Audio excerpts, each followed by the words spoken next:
जय श्री सद्गुरु देवाय नमः। जय श्री गणपति देवाय नमः। ओम क्रीं कालिकाय नमः। श्री कालिका पुराण 23वां अध्याय। अरुंधति विवाह वर्णम। मार्कंडे जी बोले, वह देवी उस मुनिवर के चंद्रभागा नदी के तट पर स्थित तापसरण्य नामक आश्रम में बढ़ने लगी। जैसे चंद्रमा की कला शुक्ल पक्ष में नित्य बढ़ती है, जैसे उसकी ज्योत्सना बढ़ती है, वैसे ही वह अरुंधति भी वृद्धि को प्राप्त हुई। तब उस सती ने 5 वर्ष की अवस्था प्राप्त होने पर चंद्रभाग नदी तथा तापसरण्य को पवित्र कर किया। बाल्यावस्था के उपयुक्त कार्यों से अरुंधति की क्रीड़ा स्थली बना वह मेधा तिथि से निवेशित महान पुण्यशाली तीर्थ पवित्र हो गया। आज भी तापसरण्य में चंद्रभागा नदी के जल अरुंधति तीर्थ के जल में स्नान कर मनुष्य विष्णु लोक को जाता है, क्योंकि संपूर्ण कार्तिक मास भर चंद्रभागा नदी में स्नान करके मनुष्य विष्णु धाम को जाता है तथा अंत में मोक्ष को प्राप्त करता है। माघ मास की अमावस्या या पूर्णिमा को चंद्रभागा नदी के जल में जो एक बार भी स्नान करेगा, उसके वंश में कभी राजयक्ष्मा का रोग नहीं होगा तथा देहांत के बाद वह चंद्रलोक को जाकर विष्णु लोक को जाता है। चंद्रभागा का जल पीकर मनुष्य चंद्रलोक को प्राप्त करता है तथा पुण्यशील होने पर इस लोक में पुनः वेद को जानने वाला ब्राह्मण होता है और उसमें एक बार विधि पूर्वक स्नान से 10,000 अश्वमेध यज्ञ का फल प्राप्त करता है। चंद्रभागा नदी के जल में स्नान कर उसी के तट पर पिता के समीप बाल लीला के माध्यम से क्रीड़ा करती हुई अरुंधति को कभी आकाश मार्ग से जाते हुए ब्रह्मा जी ने देखा। इसके बाद लोक के पितामह भगवान ब्रह्मा उस समय उतरे तथा अरुंधति को उपदेश की दृष्टि से देखा। तब में ब्रह्मा मेधा तिथि आदि मुनियों द्वारा उचित रूप से पूजित हो उस महामुनि से बोले। ब्रह्मा बोले, हे महामुनि, यह अरुंधति के उपदेश का समय है, अतः इससे तुम सती स्त्रियों के संपर्क में ले जाओ। स्त्रियां कहीं अन्य स्त्रियों द्वारा ही उपदेशित उद्देश्य होती हैं, इसीलिए तुम अपनी इस पुत्री को बहुला और सावित्री के समीप ले जाओ। हे महामुनि, उन दोनों का संसर्ग प्राप्त कर तुम्हारी पुत्री शीघ्र ही महान गुणों और ऐश्वर्य से युक्त होगी। तब परमात्मा ब्रह्मा के वचन को सुनकर मुनि श्रेष्ठ मेधातिथि ने उनसे कहा कि ऐसा ही होगा। तब सूर्य श्रेष्ठ ब्रह्मा के चले जाने के पश्चात तत्काल मेधातिथि मुनि पुत्री अरुंधति को साथ ले सूर्य के भवन को गए। वहां उन्होंने सूर्यमंडल के मध्य में विराजमान श्वेत वर्णों वाली पद्मासन पर बैठी हुई रुद्राक्ष की माला धारण की हुई सावित्री देवी को देखा। देखी गई वह सावित्री उन मुनि के साथ सूर्यमंडल से निकलकर मानस पर्वत के शिखर पर तेजी से बहुला के पास गई। वहां मानस पर्वत पर प्रतिदिन सावित्री, गायत्री, बहुला, सरस्वती तथा द्रुपद, यह 5 देवियां संसार के कल्याण की कामना से आपस में धर्म संबंधी आख्यान तथा साध्वी स्त्रियों का चरित्र कथन करके अपने अपने स्थानों पर पुनः लौट जाती हैं। तपस्वी मेधातिथि ने उन सब लोगों की माताओं को इकट्ठा देखकर उन्हें अलग अलग प्रणाम किया और उन सबको एक जगह देखकर भयभीत और आश्चर्यचकित हो तपस्वी शालक्षण मेधातिथि ऋषि ने उन सब से कहा। मेधातिथि बोले, हे माता सावित्री एवं माता बहुला, यह मेरी महायशस्विनी कन्या है। यह इसके उपदेश का समय है, इसीलिए मैं आप लोगों के पास आया हुआ हूँ। जगत के सृष्टिकर्ता ब्रह्मा ने उपदेश दिया, यह तुम्हारी शिष्यता को प्राप्त करे। यह मेरी पुत्री इसी निमित्त तुम दोनों के समीप लाई गई है। हे माताओं, आप दोनों ऐसा निर्देश दीजिए जिससे मेरी इस लड़की में सुचरित्रता होवे। हे माताओं, आप दोनों को नमस्कार है। तब देवी सावित्री ने बहुला के सहित मुस्कुराते हुए मुनि श्रेष्ठ मेधातिथि तथा उस बालिका अरुंधति से कहा। वे सावित्री एवं बहुला बोली, हे ब्राह्मण, हे मुनि, भगवान विष्णु की कृपा से उत्पन्न हुई आपकी पुत्री पहले ही सुचरित्रवती है, अब उसे पुनः उपदेश देने का क्या प्रयोजन। किंतु ब्रह्मा के कथनानुसार मैं एवं महासती बहुला उसे शीघ्र ही उपदेश प्रदान करेंगी, जिससे तुम्हारी पुत्री धैर्यशालिनी होवे। ब्रह्मा की पहले की पुत्री संध्या ही आपकी तपस्या के बल से तथा विष्णु की कृपा से अरुंधति नाम की आपकी कन्या हुई है। यह सती आपके कुल को पवित्र करेगी, आगे बढ़ाएगी तथा यह देवताओं तथा लोगों का भी कल्याण करेगी। मार्कंडेय जी बोले, उन देवियों द्वारा विदा किए जाने पर वे मेधातिथि मुनि अपनी पुत्री अरुंधति को आश्वस्त कर तथा उन सब देवियों को प्रणाम कर अपने स्थान पर चले गए। उन मुनि श्रेष्ठ के चले जाने पर उन दोनों माताओं के साथ माताओं की ही भांति निर्भय बनाई एवं पाली हुई उस अरुंधति ने आनंद को प्राप्त किया। वह कभी सावित्री के साथ रात्रि में सूर्य के घर जाती तो कभी बहुला के साथ इंद्र के घर जाती। इस प्रकार उन दोनों के साथ देवलोक में विहार करती हुई उस देवी ने देवताओं के मान से 7 परिवत्स व्यतीत किया। उन दोनों के द्वारा स्त्री धर्म का उपदेश दी गई वह सती शीघ्र ही सावित्री और बहुला दोनों ब्रह्म विष्णु से भी अधिक सब कुछ जानने वाली हो गईं। इसके बाद उचित समय अन्न प्राप्त होने पर पद्मिनी स्त्रियों की रुचि के अनुरूप उसमें सुंदर यौवन का प्रकटीकरण हुआ। यौवन जिसमें उत्पन्न हो गया था, ऐसी उस अरुंधति ने मानस पर्वत पर विहार करते हुए एक सुंदर तेजस्वी विशिष्ट नामक मुनि को देखा।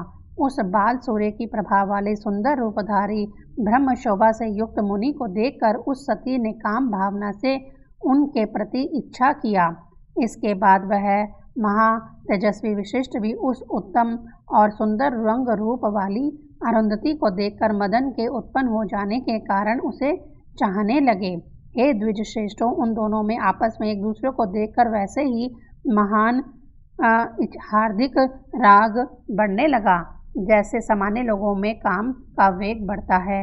इसके बाद मेधातिथि की पुत्री अरुंधति ने धैर्य का आलंबन ले उस प्रकार से काम प्रेरित हुए अपने मन को धारण किया और यानी नियंत्रित किया। तब महातेजस्वी विशिष्ट ने भी मदन से विशेष प्रकार मथे गए अपने मन को धैर्य का अवलंबन लेकर भली भांति स्तंभित किया यानी रोका।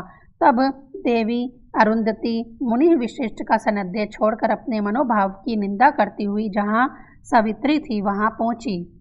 वह महासती मन में यह सोचकर बहुत दुखी थी कि उसके द्वारा सती भाव का परित्याग कर दिया गया। मन में दुख के कारण उसका मुख रंगहीन हो गया था, सारा शरीर मैलिन हो गया था और गति भी घुमावदार हो गई थी। उसने अपने मन की निंदा करते हुए यह सोचा, चरित्रवता स्त्री सावित्री ने स्त्री धर्म की शिक्षा देते हुए सती धर्म का सार तत्व बतलाया था कि सतियों की स्थिति कमलनाल के तंतु के समान सूक्ष्म होती है, जो थोड़ी सी चंचलता से छिन्न भिन्न हो जाती है। उस बढ़ती हुई सतीत्व की स्थिति को आज मैंने पराये पुरुष की कामना से नष्ट कर दिया। तब ऐसी स्थिति में मेरे इस लोक और परलोक का क्या होगा। तब मेधातिथि ऋषि की वह पुत्री अरुंधति ऐसा सोचकर दुख से पीड़ित हो देवी बहुला और एवं सावित्री के पास समीप पहुंच गई। उस सती को उस प्रकार रंगहीन उदास मुख देखकर सावित्री ने ध्यान प्रयण होकर विचार किया। विचार करके दिव्य दर्शन करने वाली सावित्री ने विशिष्ट और अरुंधति का जिस प्रकार परस्पर दर्शन हुआ था तथा उन दोनों में जिस प्रकार दुस्सह काम भाव की वृद्धि हुई थी, जिस कारण से अरुंधति के मुख का रंग उड़ा था, वह सब अपने दिव्य ज्ञान से जान लिया। इसके बाद उस चरित्रव्रता महादेवी सावित्री ने मेधातिथि मुनि की पुत्री अरुंधति के मस्तक पर हाथ रखकर यह कहा, बेटी, तुम्हारा यह मुख सूर्य की किरणों से तप्त तथा अपने नाल से बिछड़े हुए कमल की भांति भिन्न वर्ण यानी रंगहीन क्यों हो गया है। हे गुणवतियों में श्रेष्ठ, तुम्हारा शरीर भी काले बादलों से ढके हुए चंद्रमा की भांति मैलिन क्यों हो गया है। हे भद्रे, किस कारण से तुम्हारा अंतर्मन चिंताग्रस्त दिखाई दे रहा है। यदि तुम्हारे दुख कारण गोपनीय ना हो तो वह मुझे बताओ। मार्कंडेय जी बोले, गुरुतुल्य माता सावित्री द्वारा इस प्रकार पूछे जाने पर उस अरुंधति ने लज्जावश कुछ भी नहीं कहा, वह केवल नीचे मुंह किए रही। जब मेधातिथि की पुत्री ने अपने द्वारा प्रकाशित करने योग्य कुछ नहीं कहा, तब तपस्विनी सावित्री ने उससे कहा। सावित्री बोली, बेटी, तुमने जिस सूर्य के समान तेजस्वी मुनि को देखा है, वही ब्रह्मा के पुत्र विशिष्ट तुम्हारे पति होंगे। पहले ही विधाता ने तुम्हारा तथा उनका दाम्पत्य जीवन निर्मित कर दिया है। अतः हे पुत्री, यदि उन्हें देखते ही तुम्हारा हृदय सकाम हो गया तो भी तुम्हारा सती भाव नष्ट नहीं हुआ। यह दोषकर नहीं है, इसलिए तुम मानसिक दुख छोड़ दो। हे सुंदरी, तुमने पूर्व जन्म में परम तपस्या करके उन्हें ही पति के रूप में वर्ण किया था, इसीलिए वे तुम्हारे सकाम पति हुए। हे वत्स, पूर्व जन्म में तुमने वहाँ जिस भाव से निरंतर तपस्या करके इन विशिष्ट मुनि का पति रूप में वर्ण किया था उसे सुनो। मार्कंडेय जी बोले, ऐसा कहकर सावित्री ने जिस प्रकार वह अरुंधति पहले संध्या हुई थी, जिसलिए उसने चंद्रभाग नामक पर्वत पर तपस्या किया था, जिस प्रकार ब्रह्मा के वचन अनुसार ब्रह्मचारी रूपधारी विशिष्ट द्वारा उपदृष्ट हो उसने कठिन तपस्या की थी, जैसे भगवान विष्णु प्रसन्न हो प्रत्यक्ष हुए तथा उसे वर दिए थे, जिस प्रकार उनके द्वारा मर्यादा स्थापित की गई थी, या जिस प्रकार वे विशिष्ट मुनि उसके द्वारा स्वामी के रूप में वांछित हुए थे, तथा जिस प्रकार उसने मेधातिथि के यज्ञ में अग्नि में अपना शरीर का त्याग किया था, जिस प्रकार वह उनकी कन्या हुई, तब उसका यह वृत्तांत क्रमशः विस्तार से बहुला के साथ सावित्री ने कह दिया। इसके बाद अपने पूर्व जन्म में जो हुआ था उसके वचनों द्वारा सुनकर तथा इन्होंने मेरे मन की बात जान ली है, इससे उसने अत्यंत लज्जा का अनुभव किया और वह बहुत अधिक नीचे मुख वाली हो गई, और वह सावित्री के वचनों के अनुसार सावित्री के वचनों के अनुसार पूर्व जन्म का सिमरन करने वाली हो गई। तब उसी प्रकार नीचे मुख किए हुए दिव्य ज्ञान वाली अरुंधति ने पूर्व जन्म में जो वृत्तांत हुआ उसे भली भांति सिमरन किया। वह पहले ही विष्णु की कृपा से दिव्य दर्शन वाली हो गई थी, किंतु बाल्य भाव से इस समय उसके दिव्य दर्शन की शक्ति प्रच्छिन्न हो गई थी। सावित्री के मुख से पूर्व जन्म का वृत्तांत सुनकर वह समस्त पूर्व ज्ञान उसे प्रत्यक्ष की भांति प्राप्त हुआ। प्राचीन काल में विष्णु ने जो उसे पूर्व ज्ञान दिया था उसे प्राप्त कर उसने यह ज्ञान जान लिया कि उसने पहले ही विशिष्ट को पूर्व जन्म में अपने स्वामी के रूप में वर्ण कर लिया था।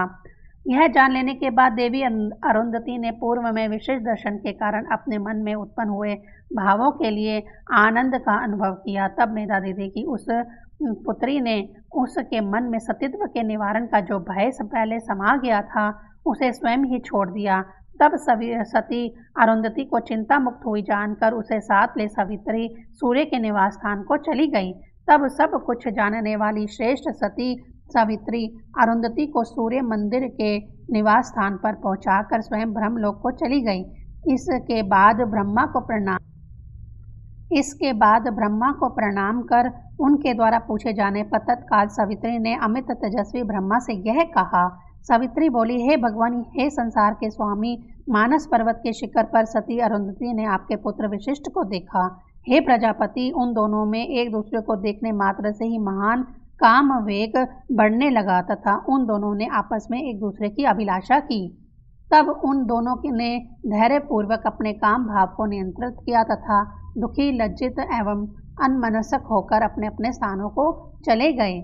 हे देव श्रेष्ठ, ऐसा होने पर संसार के हित और आश्रय हेतु जो उचित हो आप वही कीजिए।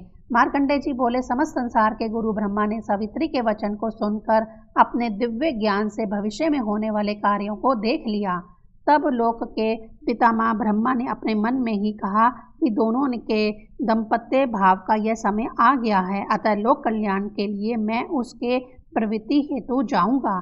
ऐसा मन में निश्चय करके ब्रह्मा सावित्री के सहित उस मानस शिखर पर गए जहां उन दोनों का आपस में दर्शन यानी देखा देखी हुआ था। पितामह के वहां जाते ही देवताओं तथा नंदी, भृंगी आदि गणों के सहित वृषभ ध्वज शिव स्वयं वहां आ पहुँचे। ब्रह्मा के द्वारा भक्ति पूर्वक सिमरन किए जाने पर जगत के स्वामी भगवान वासुदेव भी शंख चक्र गदा धारण किए हुए वहां स्वयं आ गए, जहां ब्रह्मा और शिव पहले से ही उपस्थित थे। इसके बाद उन संसार के स्वामी ब्रह्मा, विष्णु, महेश ने नारद मुनि को अपना दूत बनाकर मेधातिथि मुनि के पास भेजा। हे नारद, तुम शीघ्र ही चंद्रभाग नामक पर्वत पर जाओ। वहां मेधातिथि नामक एक श्रेष्ठ मुनि उसकी घाटी में निवास करते हैं। आप उन मेधातिथि मुनि को हमारी कामना तथा अपने वचन के अनुसार लेकर शीघ्र यहाँ आओ। ब्रह्मा आदि के वचनों को सुनकर उस महान कार्य की सिद्धि के लिए तथा मेधातिथि मुनि को लाने हेतु नारद भी शीघ्रता से गए। तब वे देवताओं के कथन को मेधातिथि को सुनाकर उन्हें साथ लेकर मानस पर्वत पर चले गए। इंद्र के सहित देवगण, सभी तपस्वी मुनिगण, साध्य, विद्याधर, यक्ष और गंधर्व वहां आ गए। सभी देवता देवियां तथा उनके जो अनुचर थे वह सब और अन्य प्राणी भी मानस पर्वत के शिखर पर पहुंचे।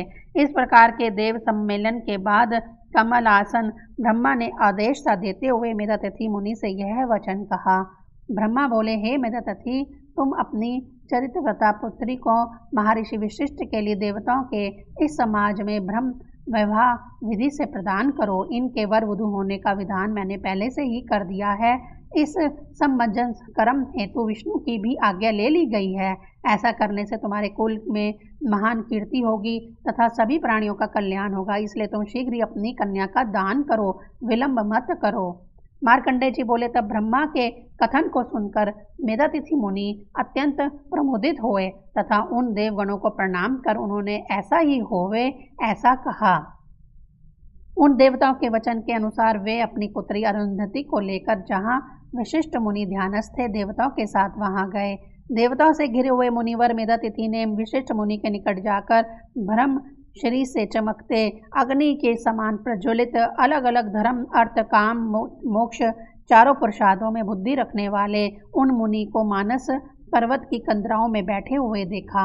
इसके बाद पुत्री को आगे कर अरुंधति के पिता मेधातिथि मुनि ने ओजस्वियों में श्रेष्ठ बाल सूर्य के समान उदीयमान नित्यात्मा विशिष्ट मुनि से कहा।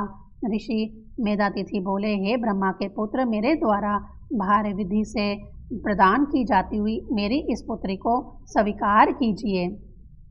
हे ब्रह्मन, आप स्वेच्छा से जहाँ जहाँ आश्रम बनाकर निवास करेंगे, यह आपकी भक्ति के कारण छाया के समान आपका अनुगमन करने वाली होगी। वहीं आपके समान नियमों को पालन करने वाली पतिव्रताओं में श्रेष्ठ यह पुत्री आपकी सेवा करेगी। मार्कंडेय जी बोले, मेधातिथि के वचन को सुनकर तथा ब्रह्मा, विष्णु, शिव आदि देवताओं को आया हुआ देखकर वशिष्ठ ने दिव्य दृष्टि से यह निश्चय किया कि यह अवश्य भावी ही है।